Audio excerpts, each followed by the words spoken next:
Hello everybody, this is Refresh, and I'm here to take a look at the Phantom Premonition Commander deck for Magic the Gathering. This is from the Kaldheim set.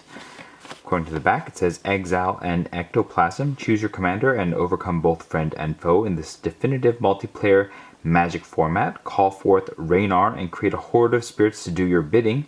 Your spectral squadron swells every time you send a card into exile, which you'll be doing a lot. Raynar the Ever Watchful. In his life, Raynar was an honored warrior who refused to abandon his post in the face of helplessness. Recognizing his bravery, the Valkyries named him the Guardian of Isfel and tasked him to guard the gates of the Spirit Realm as a noble, unyielding soul.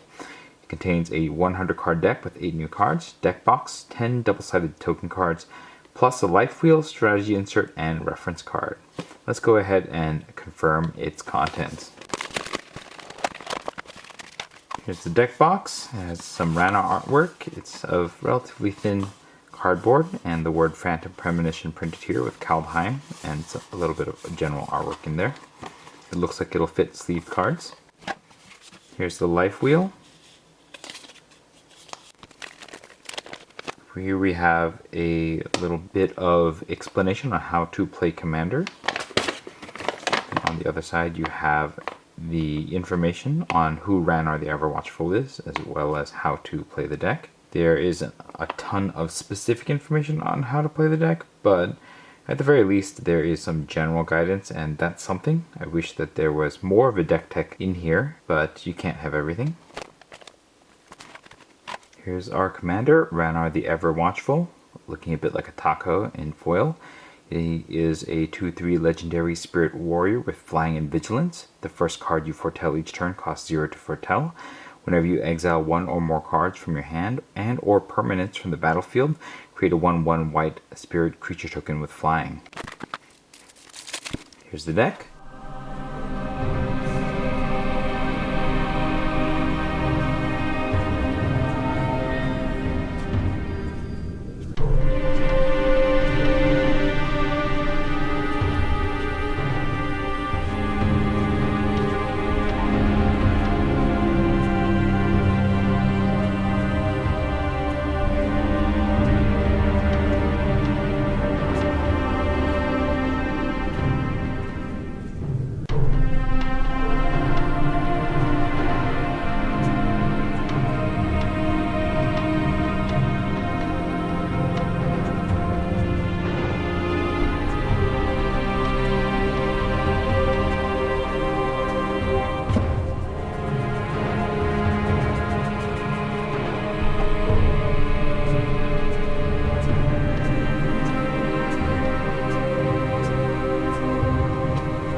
Alright, and that is the deck. I'm going to sleeve it up and play it against its rival, and I'll be back to let you know what I think about this Blink themed deck. So I've had a chance to play with this deck a bit, and here are my thoughts. The first thing to note is that the deck has multiple mechanical identities that it is trying to go for. Its themes, and you can see that from looking at Raynar the Ever Watchful. So it has flying and vigilance. The first card you foretell costs 0, and then whenever you exile one or more cards from your hand or permanents from the battlefield, you create a 1/1 white spirit creature token with flying. If you look at the deck, there are about 3 major components of the deck. One is foretell, and that's the line you can foretell for 0 for the first card that you foretell. And there are a handful of cards in this deck that do have the foretell mechanic on it. That is one of the signature mechanics of Kaldheim. And so this deck does fit into the flavor of Kaldheim as a result. It also has the ability to get you 1/1s whenever you exile cards from your hand, which is the foretell mechanic generally, and then permanents from the battlefield. And the other major mechanic of this deck is Blink, and you'll see that there are a large number of cards that will cause you to take your permanents from your battlefield, exile them, and then bring them back into play. And consequently, there are a number of cards that have enter the battlefield effects, which you want to abuse to that effect. And so if you've watched some of the games, you'll see that, you know, taking a Meteor Golem, exiling it, and bringing it back instantly for 2 mana with a momentary blink will cause you to destroy a permanent that your opponent controls, and that is a fine thing to be doing with this deck. It also lets you dodge removal if your opponent's pointing removal at one of your creatures, and you can exile it and then bring it back instantly. For example, casting a Restoration Angel to do so, and then adding to the board while blowing up something of your opponent's, protecting the creature that was targeted, etc. And then what you get when you have Raynar in the battlefield is a 1/1 white spirit creature token whenever that blink effect happens, or you foretell cards from your hands. And then the third major mechanic that this deck is trying to do is flyers. And so you create 1/1 spirit creature tokens with flying, and Raynar is a flyer. And then there are a small number of creatures here that buff your flyers. So Thunderclap Wyvern is one of them.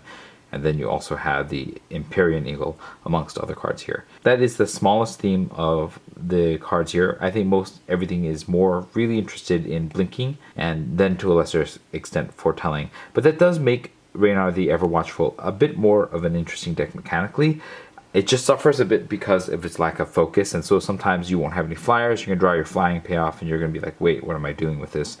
And other times you're going to want to blink things, but nothing really gives you much benefit for blinking. And so all of those can make some of the feeling of the deck feel a bit all over the place if you draw poorly and the cards don't have the greatest amount of synergy. But for the most part, I think that most of the creatures here do have some sort of enter the battlefield effect, or at least enable you to blink cards. And so I think that the deck mostly works. There's also a ton of ramp in the deck because the deck doesn't have any natural ramp ability, and so you're going to rely on a lot of mana rocks like the Sky Diamond, the Marble Diamond, the Commander Sphere, etc. I do find that the ramp here isn't that great. The choices are some of the weaker ramp cards that you can possibly get. It does have the mandatory Arcane Signet and there's Azorius Signets here, but the Marble Diamonds and the Sky Diamonds are pretty slow. You have the 3-mana rock in the Commander Sphere, which is also rather slow. That means that sometimes this deck will be caught moving a little bit slowly towards the endgame, but towards its game. And this deck does need a decent amount of mana to power its cards. And then not every card in the deck feels all that great. There are a lot of 7-drops, as you can see, as well as the 10-drop in the Storm Herd and an X spell in the Curse of the Swine, and you want to be able to cast those things. Now, some of it you can get at a discount because you can foretell the Sage of the Beyond, for example, but the deck can be slow, and I think a fast deck can pretty quickly overwhelm it. The deck only has one Wrath in the Cleansing Nova, and so you are kind of stuck with not many ways to recover if things go out of hand. But as a budget commander deck, it's not the worst either. And if you are interested in any of these themes in the deck, whether you want to play flyers or like the blink effect, or if you want to like focus and foretell, this is not the worst thing to do. I just wish that this deck leaned a little bit more into the Kaldheim aspects of the deck. For example, leaning a bit more into the foretell cards and putting a bit more of those here. Now, I do recognize that doing so would destabilize the mechanics even more, that is trying to like create a consortium of mechanics in order to build it around foretell. But if there was some way to do that, I think that would have been more appreciable to really help sell the Kaldheim flavor of the deck. The deck also includes a secondary commander that you could theoretically use with it in Brago, King Eternal, as well as a third technically commander that you could use, like Vega the Watcher, but I wouldn't really consider Vega the kind of card that you'd want to be using as a commander between the three potential commanders in the deck. So Raynar the Ever-Watchful, your main commander, I think is probably strong enough to keep as your main commander. And if you like decks that use the blink effect or decks that like attacking with flyers, then Phantom Premonition here is a reasonable choice for starting your deck, but this is going to need some serious upgrades to really be able to play on the level of even your average out-of-the-box precon that you can buy new right now. The land base is a little bit better than the elves, but as you can see, it still has a lot of basic lands, and the deck can struggle with mana like a lot of these precon decks of this era. All stuff to keep in mind. I think that the deck plays more interesting than its sibling in Elven Empire, and so that might be an interest to you, especially if you like blinking and getting value out of enter the battlefield effects. So that is my thoughts about Phantom Premonition from Kaldheim. If you've had any experience with this deck, let us know in the comments below. If you found this video helpful, hit the like button. If you'd like to see more of my videos, you can hit subscribe. This is Refresh. Thanks for watching, and I will see you next time.